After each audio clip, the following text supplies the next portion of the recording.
Hello and welcome back, I'm Angelo and today I'm going to provide you another cool game from the Captivate Tournament 2020. With white pieces was Maxim Vasila Graf or MVL, and with black pieces we have Diliren. So white start the game with e4, e5, knight f3, knight f6, bishop b5, the Spanish opening, and here we have a6, no Berlin today, bishop a4, knight f6, sword castling, bishop e7, rook e1, b5, bishop b3, everything is in theory, short castling, and here we have the first decision for white. White should take a decision.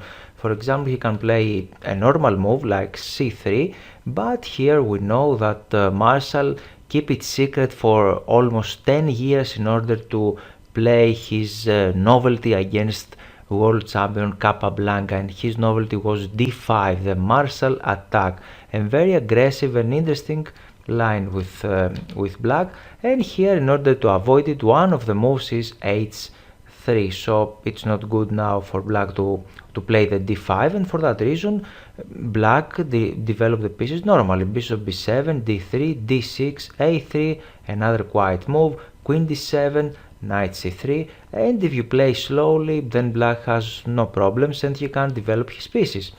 And after that he played rook fe8, bishop d2, knight d8, and this is a good idea because he would like to improve the position of the knight, to locate it on e6, and after that from e6 may can jump on d4 or f4, something like that.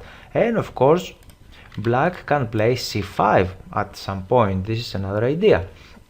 Knight d5, knight takes d5, e takes d5, c5, a4, and the position here is approximately equal. And usually the black players play f6. This is a normal move, and for example after a b5, rook takes a8, bishop takes a8, c4, a normal move in order to open up the position in the queen side, rook f8, and the position is approximately equal with good chances for both players. But here Diliren played a novelty and a more aggressive move. He played f5. He would like to attack in the center and in the king side because he has more space there. But a takes b5, a takes b5, rook takes a8, bishop takes a8, similar as in the theory, c4, and knight f7. Black continue with his aggressive strategy, and here white capture on b5. He would like to create more pieces, more squares for his pieces, and of course it's not good for black to capture here on b5 because we have this Turing attack, bishop a4, and we're attacking the queen and the rook behind the queen. For that reason black cannot capture here on b5. g5, an aggressive move. Black continue with his aggressive plan to attack in the king side. Now I'm not going to ask you the next move because it's difficult to find the plan here, but you have your chance in order to reply in a question. He played knight h2, king d7, bishop c4, protecting everything, king d6. Black is continue to play very aggressively, and now it's very important to find the next move for white. It's very important. Please pause the video and try to find your move. Here white have a lot of good moves, but black would like to play h5 and block this g4 idea, continue his attack, etc. And for that reason here MVL played this very strong move because he would like to destroy the white squares and after that to attack there with his pieces. Knight h6 in order to protect everything, queen f3, bishop d8 in order to regroup the pieces, okay, queen g2, and here better defense was to play something like that, king d7, in order to keep the tension, because he played f4. Yes, black have a lot of space, but now we can see a lot of squares, weak squares around the enemy king, and they are juicy square for white pieces. And he played b4, another good move. He would like to break the center to open this bishop to make it more active. He would like to remove this pawn after the exchange is on c5. And now knight f7 is okay move, but after that white can capture on c5, d takes c5, and you can see here that we have a lot of ideas. We can play bishop c3 in order to attack the weak pawn on e4. We have this h4 idea in order to attack in the center, not right now but in the future. And white have very pleasant position here. For that reason Diliren played this move, tried to keep blockade the position, queen e4, king d7, and now we have a good series of move of white. First of all, he captured here on c5. This was his idea, of course, but after black reject this move. Why he did reject it? Because after that white have a fantastic resource in the game, and this is d4, a very strong and difficult move to find. And the tactical idea behind it is if black accept this sacrificed pawn, then we can play knight f3. The bishop is under attack because e5 pawn is pinned, because the e8 rook is not well protected. We would like to capture this rook. For example, if we play a bad move for black, then we can capture here, and if black recapture, then we can capture the rook, right? Because we have two pieces there. We are pressing the rook. And after this, bishop c5, the normal move to retreat this attacked bishop, then we can capture on g5, and you can see with the yellow arrow that we are attacking the h7. Then white would like to jump on e6 with a knight, and he has a fantastic position. For that reason, maybe he didn't like that and he captured with the d pawn. But now we can see after this knight f3, white have fantastic pressure against e5, and black's position is extremely difficult. Now he regrets that he pushed his kingside pawns very early. And he played knight f7, bishop c3, bishop c7, a logical move to protect everything because e5 was under attack, and MVL is fantastic tactical player. And if you have a winning position or more advantageous position, it will not win by itself. You should find good moves, and Maxim Vasiliev is fantastic on that, and he continues with great tactics. Of course, you can pause the video and try to find it. And the move is b6. Why?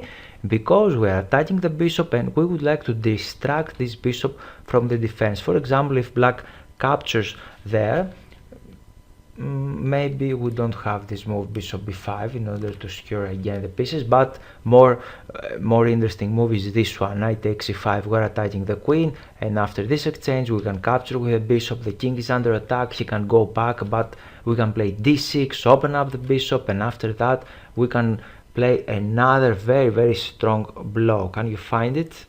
Again, it is a distracting move. We would like to drive the king away, to remove the defense from e8 rook, and after that the king can capture on g7 and we can capture again the rook. The rook has a problem in almost all of the variations, and for that reason, after this very strong move b6, I hope you find it, he didn't capture the pawn, he played back bishop b8. Okay, and here we have another fantastic move, and this game is amazing because we have the double pawns on d line, right?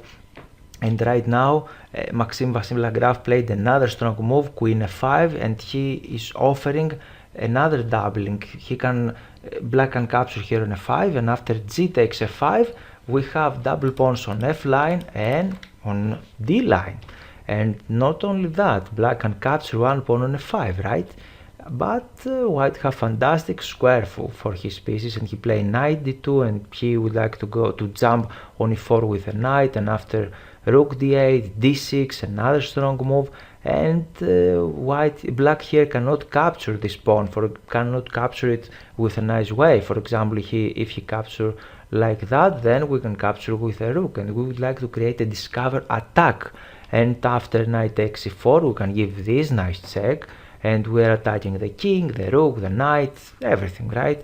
Black don't have time to capture the rook here because his king is under attack, and after knight e5 we will capture the rook, and we're attacking both of the bishops because they are in the 8th rank. For that reason he cannot capture with a knight, and he captured with the rook, but he played here rook b1 in order to push the pawn and trap the bishop. And the other possible continuation was to capture with the bishop, but here is not good as well because we can play something like that again, and we have a lot of threats. For example, I'll play a move in order to illustrate my point. We can play this, rook a7, we're attacking the knight can go away. Of course, it's not a bad place for the knight, but in any case, and again we can trap the bishop. You can see black's position have problems, and he captures here with the rook. What else to do? And now b7. He changed the strategy. He's not playing in the center anymore, but he would like to promote his fantastic pawn. And here probably a possible way is to defend like that with bishop c6, but we can give this check, this deadly check. Black should recapture because we are attacking the king and rook, and after that d takes c4, and for example rook b7. In order to try to block the pawn, we can play bishop d5, and white have winning position, or very close to winning position, because the bishop on b8 is very passive, the knight is out of the game, the rook is very active. We can improve the position of the rook, for example, and white have fantastic position. For that reason, black played this move, knight b8, knight d8. He tried to block the pawn, right? And you may imagine that this move could be impossible. Is impossible or not? What are you going to do? And the best move here is b7, and for that reason MVL is one of the most the best players in the world, because he can find tactics like that, and he can destroy the enemy defense. And for example, if he captures here with a knight, then we have this double attack. You can see that the bishop now didn't control anymore this e4 square. King e7, we can capture here, bishop takes d6, and probably the most simple move is to play rook a1 in order to attack and capture the unprotected bishop on a8. And the other variation, he captured with the bishop, but here we have this very strong move, bishop a5, removing the defender. I hope you find this move and really enjoy the game. I wish you all the best and talk to you soon.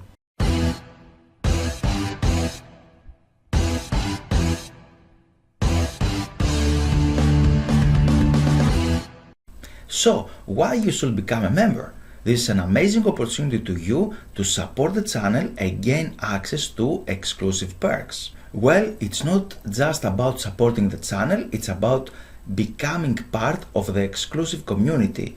You'll be helping me to continue creating the content you love, and in return you get some fantastic benefits. We have 3 membership levels, tolerated fit everyone needs: the gold, the diamond and the platinum. Join us as a member is a great way to interact with me directly. You will get loyalty badges next to your name in comments, access to custom emojis and special discounts. I prioritize replies to members. Access exclusive videos available only for members to enhance your chess skills. The time to improve is now. On the Platinum membership plan, you will get a chess course for free. So, what you are waiting for? Click the join button to become a member today. Let's take this journey together to the next level and unlock these amazing perks.